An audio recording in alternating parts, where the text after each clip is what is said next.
नहमदुहु व नसल्ली अला रसूलिहिल करीम। शेखपुरा से हमारे पास सवाल आ के क्या घर में मकड़ी के जाले होने से घर में नहुसत पैदा हो जाती है, नहुसत होती है। तो इस वाले से जी मेरा फ़तवा भी मौजूद है, फ़तवा भी इंशाल्लाह सोशल मीडिया पर, व्हाट्सएप पर, दीगर जगहों पर शेयर कर दूँगा। ये लोगों में गलत मशहूर है कि घर में मकड़ी के जाले होने से नहुसत होती है, ऐसी कोई बात नहीं है। अलबत्ता यह है कि इस्लाम सफाई को पसंद करता है, तो घरों से ये मकड़ी के जो जाले होते हैं इनको साफ़ करना चाहिए।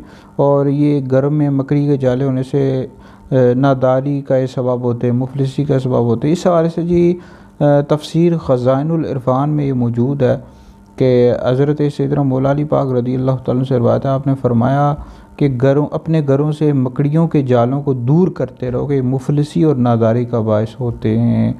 तो बहरहाल इनको साफ़ करना चाहिए, दूर कर देना चाहिए जी। ये वीडियो सुने, आगे भी शेयर करें, आपके लिए बहुत बड़ा सदका जारी है।